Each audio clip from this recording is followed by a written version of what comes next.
세종연구소 홍현익 수석연구위원님 전화 연결되어 있습니다. 위원님 나와 계시죠? 예. 네, 안녕하십니까. 예.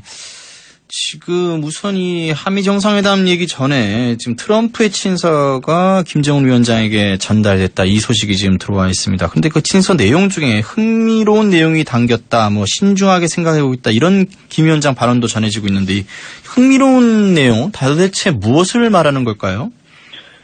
김정은 위원장이 지금 흥미를 가지는 사항은 북한의 체제 안전 보장과 제재 해제라고 이제 생각이 됩니다. 예. 그러니까 이거를 구체적으로 밝히진 않았지만, 예. 김정은이 미국의 태도 변화가 있으면, 연내까지, 연말까지 태도 변화할 시간을 주겠다.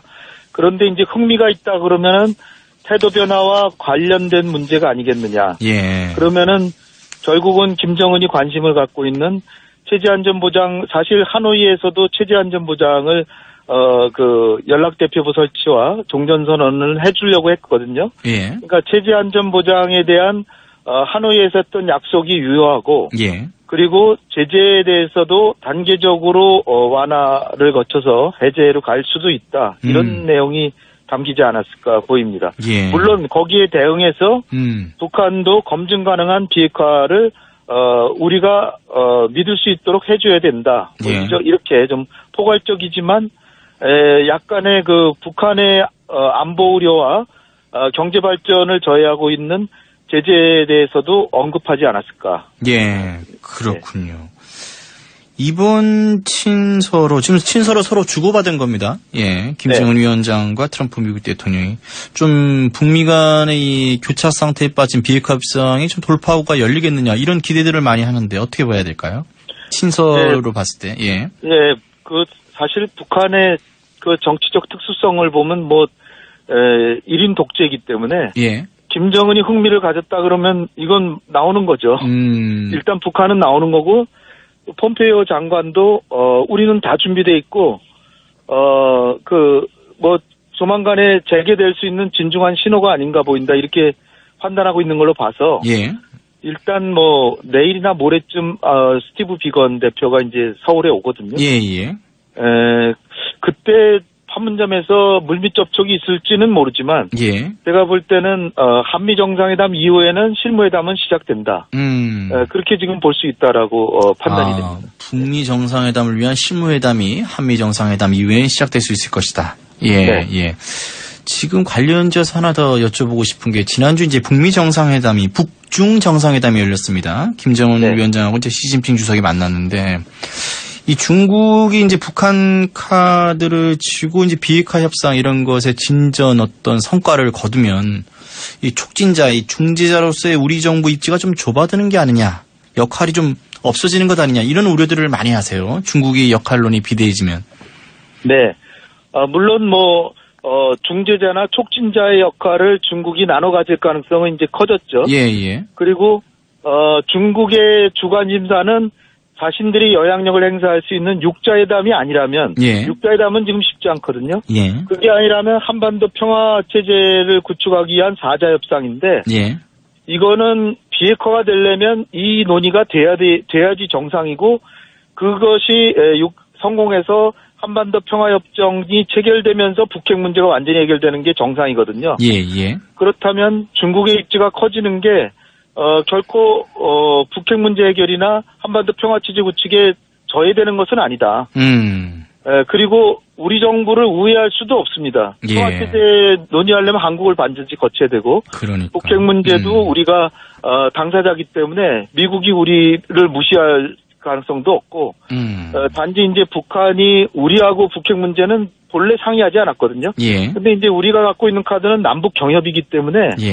남북 경협 문제, 그러니까 북한의 경제 발전이 한국과의 경협이 우회할 수 없는 상황이라면 결국은 북한도 우리를 따돌리기는 어렵다. 그러면은 우리가 운전자로서 운전하는 모습을 보여주지 않더라도 우리는 북핵 문제 해결하면서 평화를 유지하고 그리고 평화체제 구축해서 결국 통일적으로 가면 되는 거거든요. 그렇다면은 우리가 겉으로는 운전자에 앉아있는 모습을 안 보여주면서 목적을 달성하면 오히려 더 좋은 것이죠. 근데 지금 우려하시는 분들의 지금 말씀은 이게 미국이나 지금 북한도 그런데 저 중국까지 또 일본 이렇게 해서 주변에 너무 이렇게 또 시어머니들이 많아지면 우리의 어떤 입장이나 입지가 좀 좁아들면서 또 휘둘릴 주변 강대국들이 또 휘둘리지 않겠느냐 뭐 이런 우려인 것 같더라고요.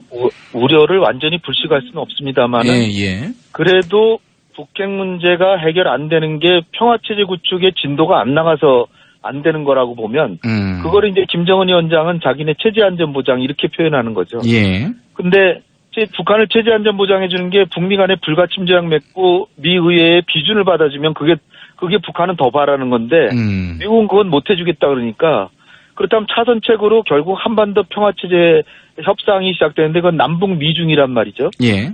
그럼 우리가 빠지는 건 아니고 그렇다면 그것이 되면서 북핵 문제도 해결 진도로 나가기만 하면 우리가 운전대에 앉아있냐 안 앉아있냐는 그렇게 중요한 게 아니라는 거죠. 예.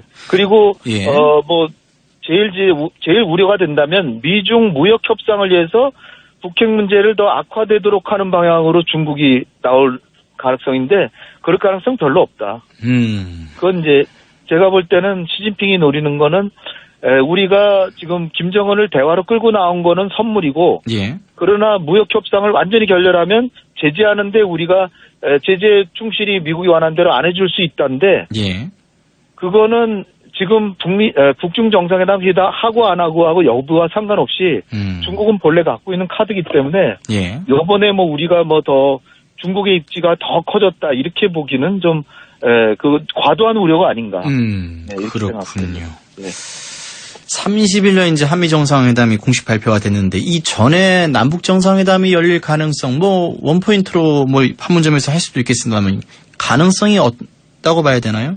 아예 없다고 봐야 되나요? 커 보이지는 않는 게 김정은 위원장으로서는 트럼프 대통령하고 친서가 교환돼서 서로 직접 얘기가 됐고 또 시진핑 주석한테도 이게 메신저 역할을 줬는데 또 남북 정상회담 한다 그러면 너무 미국과 중국이 무시당하는 느낌을 받을 수도 있죠. 그렇군요. 그러니까 본래 김정은의 입장은 우리 대통령께서 2번이나 정상회담하자고 제안했는데 답을 안 하는 거는 김정은의 메시지는 확실합니다.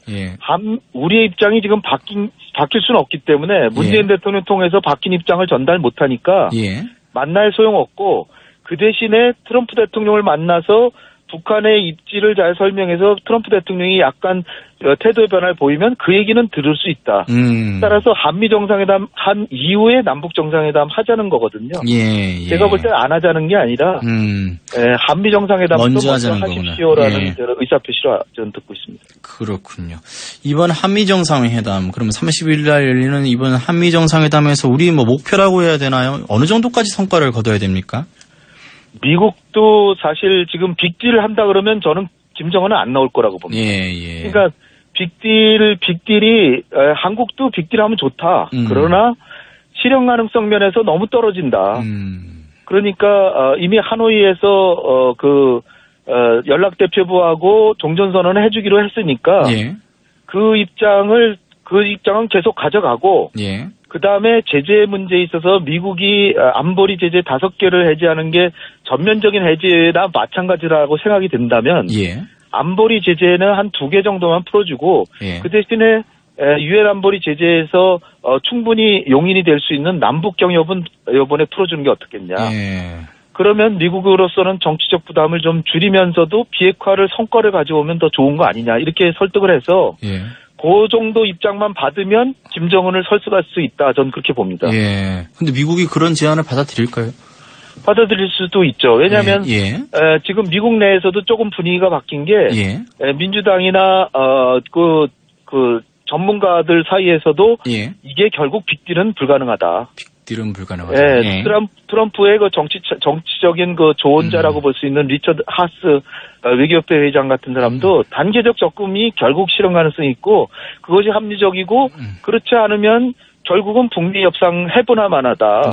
이런 얘기들이 미국 의회에서도 나오고 있고 그다음에 전문가들도 하고 있고 트럼프 대통령도 제가 보기에는 2월 말에 합의 안 한 게 사실은 낮은 수준으로 합의하려고 했는데 그때 당시는 미국 의회나 언론이나 낮은 수준으로 합의하면 완전히 트럼프가 지금 매도당하는 상황이기 때문에 안 한 예. 거라고 좀 보거든요. 예. 더군다나 이제 코엔 변호사 데려다 놓고 이제 청문회 하면서 인종차별주의자다, 사기꾼이다 이런 얘기까지 나와서 그래서 안 했다고 보기 때문에 트럼프 대통령이 적절한 시점을 기해서 저는 합의를 하는 거를 이미 생각해 왔을 것이다. 저는 그렇게 봅니다.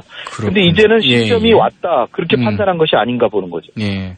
근데 트럼프 대통령이 계속 일관되게 하는 얘기는 제재는 유지하고 서두르지 않겠다는 얘기거든요. 네. 그건 이제 협상력을 유지하려고 지금 그렇게 얘기한 거고. 협상력 유지. 실제로는 그거를 풀어주면서 비핵화를 얻으려고 그런 얘기들은 끌고 온 것이 아닌가. 아, 그렇게 또. 예, 그 카드로 남겨두려고 그 얘기를 한 거지. 예. 절대로 안 하겠다는 얘기는 아닌 것 같습니다. 예. 과거에 북미 정상회담 하고도. 예.